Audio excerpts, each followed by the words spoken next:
नमस्कार दोस्तों, स्वागत है आपका अपने YouTube channel bio by Virendra sir पर। दोस्तों, हमने 29वां लेसन 12th बायोलॉजी का मानव में रासायनिक समन्वय शुरू कर रखा था। इसमें हमने हाइपोथैलेमस ग्रंथि के बारे में अध्ययन कर लिया था पिछले वीडियो में। आज की वीडियो में हम पीयूष ग्रंथि के बारे में अध्ययन करेंगे। चलिए स्टार्ट करते हैं। आज का हमारा टॉपिक है पीयूष ग्रंथि। पीयूष ग्रंथि, जिसको पिट्यूटरी ग्रंथि भी कहते हैं। क्या कहा जाता है? पिट्यूटरी ग्रंथि। जो साथी हमसे पहली बार जुड़ रहे हैं वो हमारे YouTube channel bio by Virendra sir को लाइक शेयर एवं सब्सक्राइब अवश्य करें। चलिए स्टार्ट करते हैं। पीयूष ग्रंथि, ये पीयूष ग्रंथि है, इसका आकार मटर के दाने के समान होता है। कैसा आकार होता है? मटर के दाने के समान आकार की गुलाबी रंग की ये ग्रंथि है, जो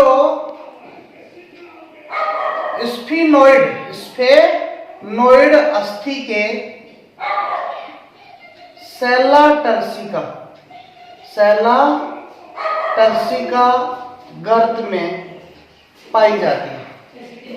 मटर के दाने के आकार की ग्रंथि है, गुलाबी रंग की होती है, स्फिनोइड अस्थि के सेला टर्सिका गर्त में पाई जाती है और ये भाग पड़ता है मस्तिष्क के अग्र भाग के अंदर ये स्थित होती है। व्यास की बात करें तो व्यास इसका होता है 1.3 माइक्रोमीटर और वजन इसका होता है 0.5 ग्राम। अगर हम बात करें स्त्रियों में इसका आकार पुरुष की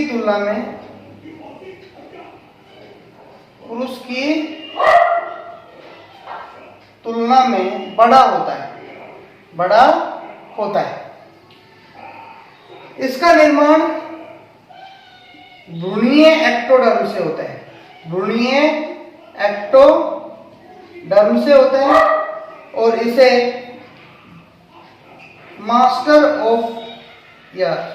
मास्टर ग्रंथि कहते हैं। क्या कहते हैं? मास्टर ग्रंथि। देखो, पीयूष ग्रंथि मटर के दाने के आकार की होती है, गुलाबी रंग की होती है, अग्र मस्तिष्क भाग में पाई जाती है, स्फिनोइड अस्थि के सेला टर्सिका गर्त में स्थित होती है। व्यास इसका 1.3 माइक्रोमीटर, वजन 0.5 ग्राम होता है। अगर हम बात करें स्त्री और पुरुष की, तो स्त्रियों में इसका आकार पुरुष की तुलना में बड़ा होता है। इसकी उत्पत्ति भ्रूणीय एक्टोडर्म से होती है और इसे हम मास्टर ग्रंथि भी कहते हैं। अब पीयूष ग्रंथि की 2 पालियां होती हैं। पीयूष ग्रंथि की कितनी पालियां होती हैं? जैसे पीयूष ग्रंथि इस प्रकार से होती है, तो पीयूष ग्रंथि ये अग्रपाली, इसको क्या कहते हैं? ये वाली क्या हो जाती है? अग्रपाली। और इधर वाली है ये, इसे पश्चपाली। इसको एडिनोहाइपोफाइसिस कहते हैं, इसको न्यूरोहाइपोफाइसिस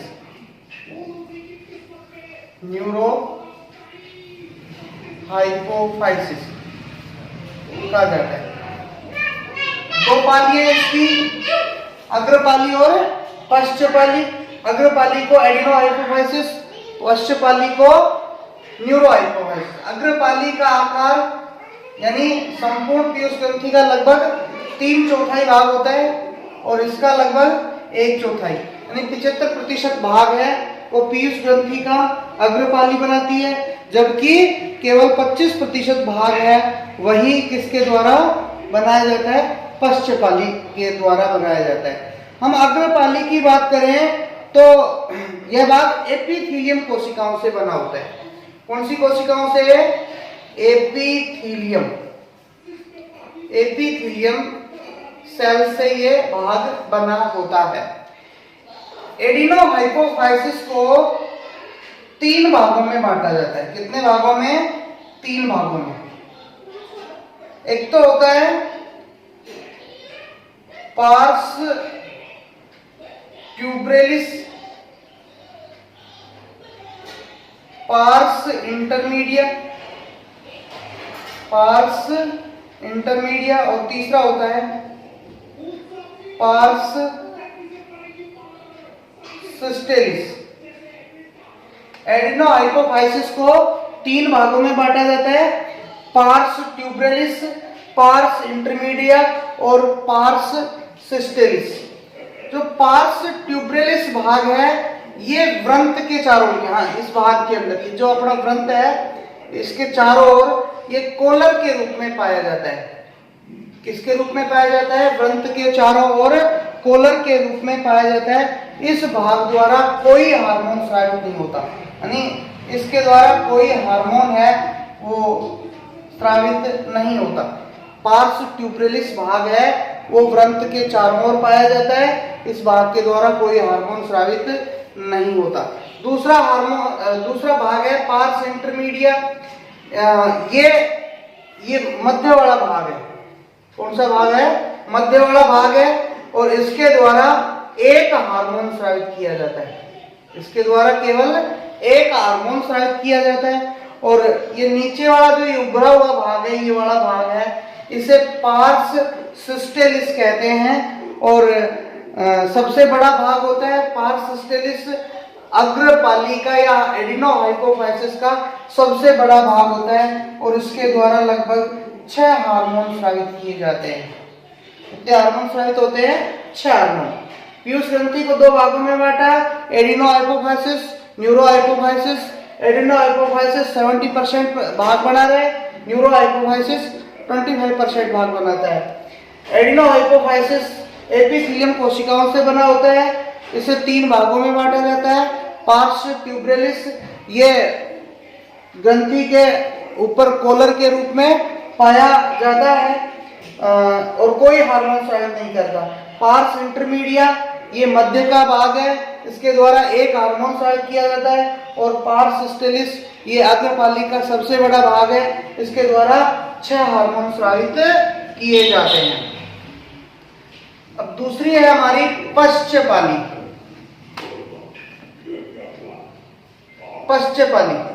ये जो पश्चपाली है इसका विकास हाइपोथैलेमस इनफंडिबुलम से होता है। यानी विकास किससे होता है? हाइपोथैलेमस इनफंडिबुलम के द्वारा इसका विकास होता है पश्चपाली का। जो पीयूष ग्रंथि का कितना प्रतिशत भाग बना रही है?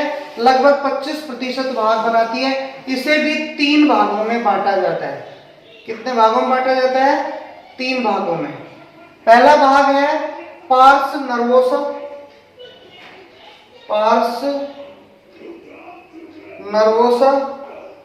पार्स इमिनेंस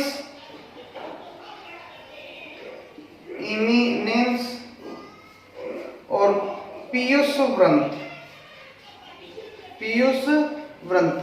3 भागों में बांटा गया है पश्चपाली को भी, पार्स नर्वोसा, पार्स इमिनेंस और पीयूष व्रंत।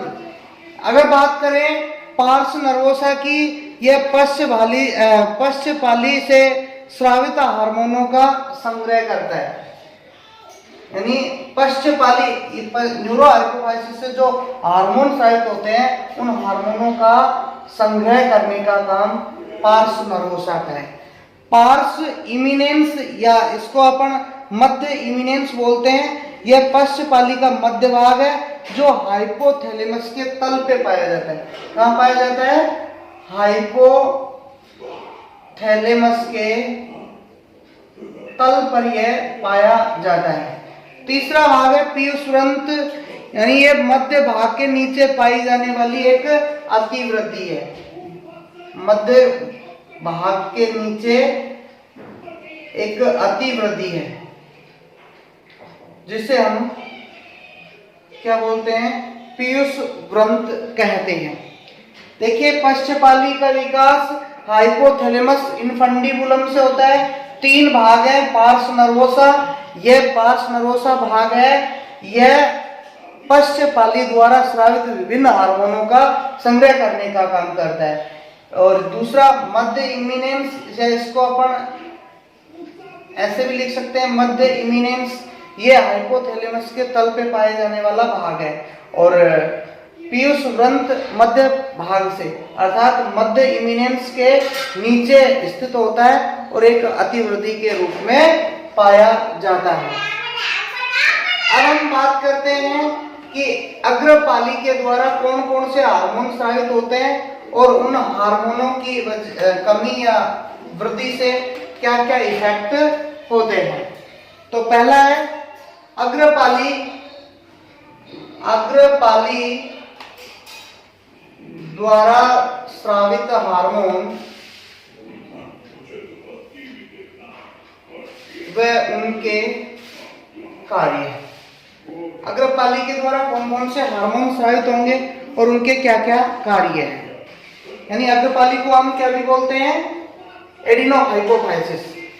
पहला हार्मोन आता है हमारा सोमेटोट्रोपिक हार्मोन। सोमेटोट्रोपिक हार्मोन STH, सोमेटोट्रोपिक हार्मोन, या इसको हम वृद्धि हार्मोन भी बोल देते हैं। वृद्धि हार्मोन, ग्रोथ हार्मोन। यानी यह जो हार्मोन है वो शारीरिक वृद्धि के लिए जिम्मेदार हार्मोन है। शारीरिक वृद्धि के लिए आवश्यक होता है, ये शारीरिक वृद्धि करने वाला हार्मोन है। हाँ जी, जो अस्थियों के अंदर, अस्थि पेशियों, संयोजी ऊतक की कोशिकाओं, संयोजी ऊतक की कोशिकाओं में वृद्धि को उत्प्रेरित करता है। ग्रोथ हार्मोन है, शारीरिक वृद्धि के लिए जिम्मेदार हार्मोन है। यह अस्थि पेशियों और संयोजी ऊतक की कोशिकाओं को उद्दीप्त करता है वृद्धि करने के लिए, ताकि शरीर का आकार बढ़ सके। इस हार्मोन के अल्प स्रावण से कौन कौन से रोग होते हैं। अल्प स्रावण से होने वाले रोगों की बात करें तो पहला रोग आता है जैसे जिसको हम बोलते हैं बोनापन।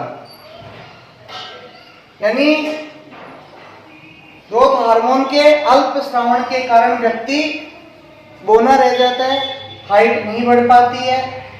दूसरा, और ये जो बोने व्यक्ति होते हैं वो सामान्यतः कैसे होते हैं, नपुंसक होते हैं।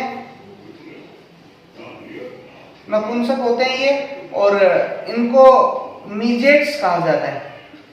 क्या कहते हैं इनको, मीजेट्स कहते हैं। इन व्यक्तियों में बुद्धि का विकास सामान्य होता है, लेकिन इनके अंदर शारीरिक वृद्धि नहीं हो पाती है। अल्पश्रावण से ये हो गए। अब अतिश्रावण की बात करें। अतिश्रावण दोनों को हम कंबाइंड रूप से ही देख लेते हैं। चलो, अल्पश्रावण और अतिश्रावण से क्या क्या रोग होते हैं। ये तो क्या होता है, अल्पश्रावण से। किससे होता है, अल्पश्रावण से। दूसरा है महाकायता। महाकायता ये किससे होगा, ग्रोथ हार्मोन के अतिश्रावण से होता है। शरीर का आकार सामान्य से अधिक बढ़ जाता है और व्यक्ति दानवाकार दिखाई देने लगता है। दानवाकार दिखाई देने लगता है। तीसरा है हमारा अग्राती कायता। अग्राती कायता यानी ग्रोथ हार्मोन के वयस्क अवस्था में। कौन सी अवस्था में, जीएच के वयस्क अवस्था में अतिश्रावण से। जब व्यक्ति 20-25 वर्ष की आयु का हो जाता है तब ग्रोथ हार्मोन के अतिश्रावण से जो हड्डियों की लंबाई की तुलना में चौड़ाई अधिक हो जाती है। हड्डियां हैं वो लंबाई की तुलना में चौड़ी ज्यादा हो जाती है। लंबी होने की बजाय उनकी मोटाई बढ़ जाती है, जिससे शरीर है वो कुरूप दिखाई देने लगता है, यानी शरीर बेडौल हो जाता है। ऐसी स्थिति को हम अग्राती कायता कहते हैं। कई बार क्या होता है, कशेरुक दंड है झुक जाता है, कशेरुक दंड झुक जाता है और ऐसे जो व्यक्ति होते हैं उनके कुबड़ा हो जाता है। ऐसे व्यक्ति कमर है वो झुक जाएगी और ऊपर की ओर कुबड़ा हो जाता है अग्राती कायता में। चौथा बिंदु है हमारा सीमंड का रोग, यानी पूर्ण वृद्धि होने के बाद, पूर्ण वृद्धि होने के बाद ग्रोथ हार्मोन के अल्पस्रावन से, ये पूर्ण वृद्धि हो गई। पूर्ण वृद्धि होने के बाद जीएच के अल्पस्रावन से, जीएच के अल्पस्रावन से, पूर्ण वृद्धि हो जाने के बाद जीएच के अल्पस्रावन से ऊतक नष्ट होने शुरू हो जाते हैं, जिससे मनुष्य क्या हो जाता है, समय से पहले बूढ़ा हो जाता है। क्या हो जाता है, ऊतक नष्ट होने लग जाते हैं और व्यक्ति समय से पहले वृद्ध हो जाता है। समय से पहले क्या हो जाता है, व्यक्ति वृद्ध हो जाता है। सीमंड का रोग पूर्ण वृद्धि होने के बाद ग्रोथ हार्मोन के अल्पस्रावन के कारण ऊतक नष्ट होने लग जाते हैं और व्यक्ति है वो समय से पहले बूढ़ा हो जाता है। ये क्या थे भाई, सोमेटोट्रोपिक हार्मोन से संबंधित कुछ रोग थे। अब दूसरा हमारा आता है जिसको हम गोनेडोट्रोपिक हार्मोन बोलते हैं। Gonadotropic hormone, GTH. हाँ भाई, यह हार्मोन नर व मादा में प्राथमिक जननांगों को उत्तेजित करता है। किसमें, नर व मादा में प्राथमिक जननांगों को उत्तेजित करता है, अर्थात वृषण व अंडाशय को उद्दीप्त करने का काम कौन सा हार्मोन करता है, गोनेडोट्रोपिक हार्मोन। इसके द्वारा भाई दो प्रकार के हार्मोन स्रावित किए जाएंगे, जैसे अपन ने पहले पढ़ लिए। एक तो होता है एफएसएच और दूसरा LH. FSH follicle stimulating hormone, LH luteinizing hormone. FSH hormone है वह हार्मोन भाई जो फॉलिकल पुटिकाएं हैं, यानी ग्राफियन पुटिकाएं, ग्राफियन पुटिकाओं को उद्दीप्त करके अंड के निर्माण को प्रेरित करता है, अंड के निर्माण को प्रेरित करता है। यानी स्त्रियों में अंडाशय पुटिकाओं की वृद्धि परिपक्वन मादा हार्मोन एस्ट्रोजन के स्रावण को उत्तेजित करता है। और ये तो हो गया किसमें, मादाओं के अंदर। और नर के अंदर यह हार्मोन शुक्रजनक नलिकाओं की वृद्धि व शुक्राणु निर्माण को प्रेरित करता है। शुक्रजनन में अपनी भूमिका निभाता है। कौन सा, एफएसएच। दूसरा है एलएच हार्मोन, यानी एलएच हार्मोन, यह हार्मोन पुरुषों की अंतराली या लीडिंग कोशिकाओं, पुरुषों के अंदर जो लीडिंग सेल है, लीडिंग कोशिकाएं, उनको उद्दीप्त करता है, लीडिंग कोशिकाओं को उद्दीप्त करता है और लीडिंग कोशिकाएं एंड्रोजन का स्रावण करती हैं। एंड्रोजन बोल दो यार, टेस्टोस्टेरोन का स्रावण करती हैं और ये फिर क्या करते हैं, शुक्र जनन को शुरू करता है, शुक्र जनन को फिर ये शुरू करता है। दूसरी बात, स्त्रियों में ग्राफियन पुटिकाओं के प्रेरण, एलएच है वो स्त्रियों में ग्राफियन पुटिकाओं के प्रेरण का, ग्राफियन पुटिकाओं को परिपक्व करता है, अंडोत्सर्ग कार्पस ल्यूटियम के विकास, अंडोत्सर्ग कार्पस ल्यूटियम के विकास जैसे कार्य संपन्न करता है।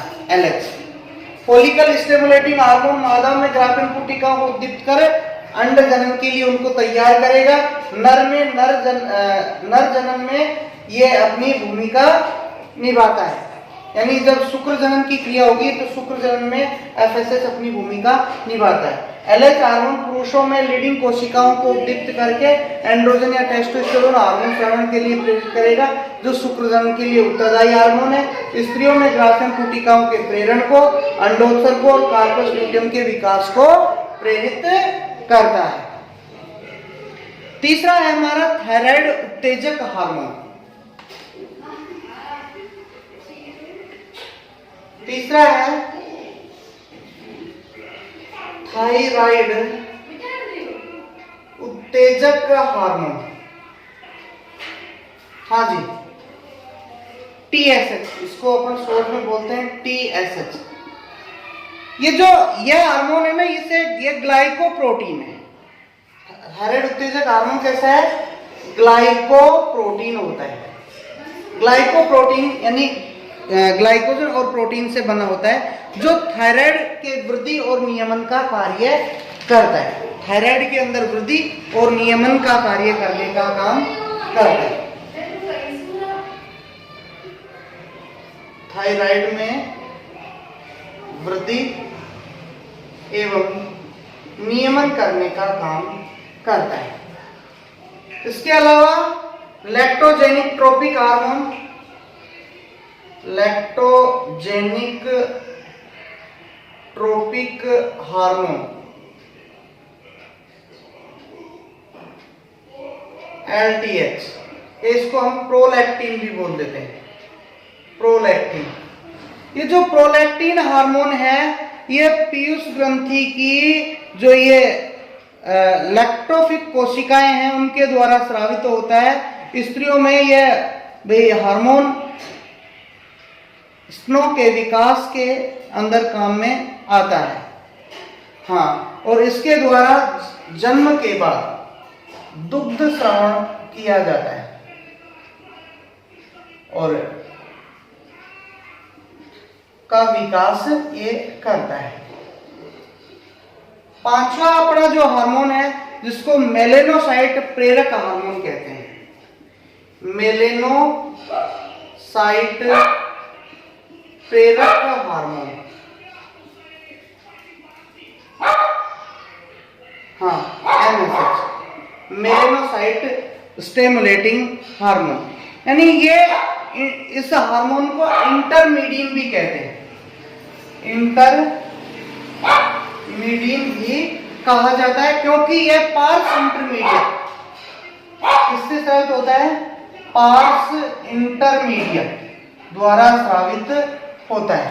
इसको इंटरमीडियन भी कहते हैं क्योंकि यह पार्श्व इंटरमीडिया द्वारा स्रावित होता है।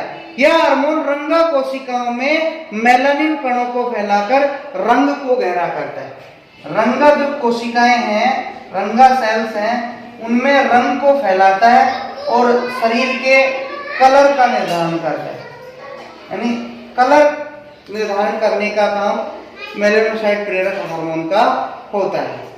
मानव त्वचा पर बनने वाले जो तिल या चकत्ते होते हैं, वो इसी हार्मोन के द्वारा बनाए जाते हैं। इसके अलावा एडिनोकॉर्टिकोट्रोपिक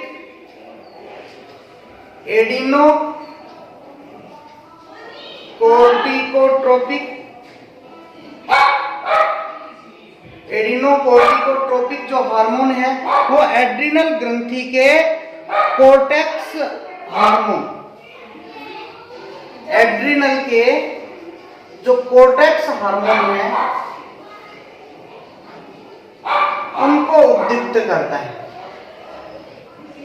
एडिनोकोर्टिकोइड जो हार्मोन है, एडिनोकोर्टिकोट्रोपिक जो हार्मोन है, वो एड्रिनल ग्रंथि के कोर्टेक्स भाग से जो हार्मोन स्रावित करते हैं होते हैं उनको उद्दीप्त करने का काम करता है।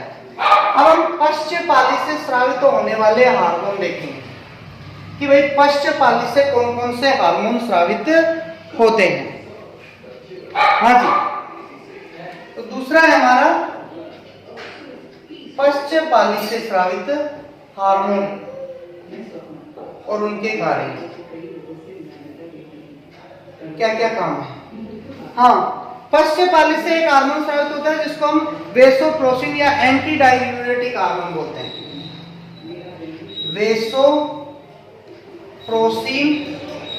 या फिर एंटी डाययूरेटिक हार्मोन, वेसोप्रोसिन या एंटी डाययूरेटिक हार्मोन, यानी ये एडीएच, इसको शॉर्ट में बोला जाता है एडीएच। ये एंटी डाययूरेटिक हार्मोन है, ये वृक्क द्वारा जल के पुनरावशोषण को बढ़ाते हैं, जल के पुनरावशोषण को बढ़ाते हैं। किसके अंदर? किडनी के अंदर। किडनी के अंदर जल के पुनरावशोषण को बढ़ाने वाला हार्मोन है, इसलिए इसे मूत्र विरोधी हार्मोन भी कहते हैं। क्या कहा जाता है? मूत्र विरोधी हार्मोन। इसको क्या कहा जाता है? मूत्र विरोधी हार्मोन, यानी जल की मात्रा को भाई पुनरावशोषित कर लेता है, इस वजह से मूत्र का जो आयतन है वो घट जाता है, इसलिए इसको मूत्र विरोधी हार्मोन कहा जाता है। इसकी कमी से मूत्र का आयतन बढ़ जाता है। अगर कमी हो गई तो मूत्र का आयतन बढ़ जाता है और रोगी को बार बार मूत्र मूत्र त्याग करना पड़ता है। ऐसी स्थिति को अपन मूत्रलता बोलेंगे, बार बार मूत्र त्याग करना पड़ता है। इस रोग को डायबिटीज इंसिपिड्स कहा जाता है। दूसरा नाम इसको क्या कहा जाता है? डायबिटीज इंसिपिड्स। डायबिटीज इंसिपिड्स कहते हैं क्योंकि यहाँ पे मूत्र का आयतन बढ़ जाता है। हाँ जी, यह हार्मोन रक्त दाब को भी बढ़ाता है। इसके द्वारा रक्त दाब है वो भी बढ़ाया जाता है।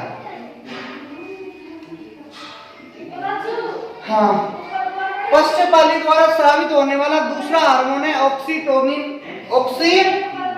व पीटोसिन। ऑक्सीटोसिन बोल दो या इसको पीटोसिन, ऑक्सीटोसिन या पीटोसिन, यानी यह हार्मोन गर्भावस्था के अंतिम समय में गर्भाशय पेशी तक, गर्भावस्था के जो अंतिम समय होता है, गर्भावस्था के अंतिम समय में गर्भाशय पेशी स्तर में संकुचन पैदा करता है। गर्भाशय में संकुचन पैदा करने का काम करता है। गर्भाशय में संकुचन पैदा करता है। ऑक्सीटोसिन या पीटोसिन गर्भावस्था के अंतिम समय में जो गर्भाशय पेशी स्तर होते हैं उन पेशियों के अंदर संकुचन पैदा करता है ताकि प्रसव आसानी से हो सके, प्रसव आसानी से हो सके, यानी शिशु का जन्म आसानी से हो सके, यानी और साथ में ये प्रसव पीड़ा को भी आरंभ करता है। प्रसव पीड़ा आरंभ करने वाला हार्मोन है। प्रसव के बाद गर्भावस्था की दीवार को पुनः सामान्य बनाता है। प्रसव बाद गर्भाशय की दीवार सामान्य बनाता है। इसके अलावा स्त्रियों में प्रसव के बाद दुग्ध स्रावण को भी प्रेरित करता है। स्त्रियों में प्रसव के बाद दुग्ध स्रावण को प्रेरित करता है। हाँ भाई, ऑक्सीटोसिन हार्मोन या पीटोसिन जो हार्मोन है वो गर्भावस्था के अंतिम समय में गर्भाशय की पेशियों में संकुचन करता है, प्रसव पीड़ा को आरंभ करता है, प्रसव को सुगम बनाता है, प्रसव के बाद गर्भाशय की दीवार को सामान्य बनाता है और स्त्रियों में प्रसव के बाद दुग्ध स्रावन को प्रेरित करने वाला हार्मोन होता है। आज के वीडियो में इतना ही। इस पार्ट के आगे के टॉपिक हेतु हमारा अगला वीडियो देखें। धन्यवाद।